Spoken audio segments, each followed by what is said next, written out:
আজকে আমি চলে আইসু সেই শিকের চুলাটাত মাটি লাগানোর জন্য। এই চুলাটা আমি ওজার আগে ফেলাইছিনু, তে মাটি লাগানো হয়নি। চুলাটা শুকে এখন হাওয়া হয়ে আছে। তো এটা শিকের চুলা বলে এইসব পরিচিত। তো এই জন্য আমি চলে আনু এই চুলাটাত মাটি লাগাবা, যেহেতু ফেটে গেছে চুলাটাত মাটি না লাগালেই তো নয়। তো হ্যালো এভরিওয়ান, আসসালামু আলাইকুম। সবাই কেমন আছেন? আশা করি সবাই ভালো আছেন। আমিও আলহামদুলিল্লাহ ভালো আছি। আর এই শিকের চুলাত কিন্তু সব খড়ি দিয়েই জাল দেওয়া যায়। তো ওই জন্য আমি এই চুলাটা যেহেতু বাড়ির মধ্যে আন্দা বাড়ি করবো, তো ওই কেনা মুছে নেসো ফ্যাটা আছে, ওই জন্য মুছে নোতা দিয়ে তারপরে আমি আন্দা বাড়ি করবো। আর একনাতি আমি আনা বসে থাকে আন্দা বাড়ি করবো, মানে যখন আমি ঢয়ে নিয়ে যাওয়া পারবো না ওই জায়গা তাড়াহুড়া হবে, তো তখন আমি বাড়ির মধ্যে বসে থাকে আনা আনবো। তো ওই জন্য আমি এই চুলাটা মাটি দিয়ে আবার বানানো নতুন করে শিকের চুলা। বাড়ির মধ্যে কিন্তু আছে মোর চুলার পার, কিন্তু ওই চুলার পারত ভিডিও করা যায় না, মানে ভালোভাবে ভিডিও ক্যামেরা ধরার সমস্যা হয়, চুলার সাথে দেওয়াল লাগানা। তো ওই জন্য আমি আবার এই চুলাটা বানানো, যে এটা তেনা করে মাঝে মধ্যে আমি আন্দা বাড়ি করবো। আর ওই চুলা পরে ঢয়ে নিয়ে যায় আন্দা বাড়ি করাটা আমার সমস্যা হয়ে যায়।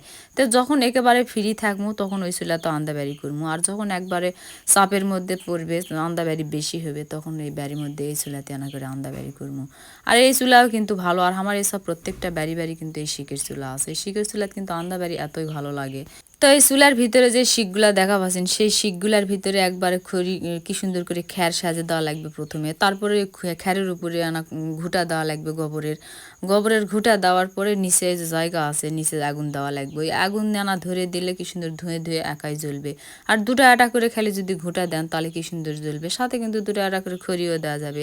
আর এটা ধিক ধিক করে গ্যাসের মতো করে জ্বলে, এত সুন্দর জ্বলে এই চুলাগুলার। তো প্রত্যেকটা বাড়ি বাড়ি আমার ঘরে এই চুলাটা আছে।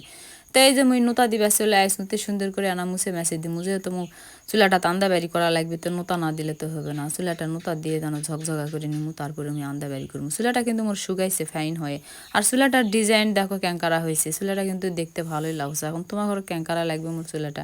আর এই চুলা কিন্তু যে জায়গা থুয়ে আন্দা বাড়ি করবে আমি সেই জায়গাতে আন্দা বাড়ি করে পারমু। এই যেটা তুলে নিয়ে যায় থুয়ে আমি যদি বৃষ্টি টিষ্টি আসে তাহলে কিন্তু নিয়ে যায় বারান্দার উপরে থোয়া পারমু। আবার যখন বৃষ্টি শেষ হয়ে যাবে তখন মিনে এসে আন্দা বাড়ি করবো। আর এখন তো বর্ষার সময় বৃষ্টি তো হবেই, দুদিন একদিন পর পর বৃষ্টি হচ্ছে না, টানা কখনো 2-3 দিন ধরে হচ্ছে, মানে বৃষ্টি আল্লাহ দিলে আসে 2-1 দিন পর পরে। তো এই বর্ষাকাল নামিছে যখন বৃষ্টি এখন হতেই থাকবে। তো যতই বৃষ্টি হোক এই চুলা কিন্তু ভিজবে না। এই চুলা যেটি মন চাবে সেটি নিয়ে যায় আমি থুয়া পারমু। তো ওই তুমি কি সুন্দর তোলা চুলার মতন নিয়ে যায় আমি বারান্দা শুকানো থুমু, তারপরে পানি সারে গেলে আমি আসে আবার আন্দা বাড়ি করবো। তাই দা পুরা চুলাটা আমি নোতা নুড়ি দিয়ে একবারে ভিতরে মাটি লাগাইছি, ওই ভিতরে কিন্তু নোতা দিন। আর দেখো এই ভিতরে শিক দেওয়া আছে, এই শিকের উপরেই কিন্তু সব কিছু সাজে দিয়ে আন্দা বাড়ি করা লাগবে, জাল ধরান লাগবে।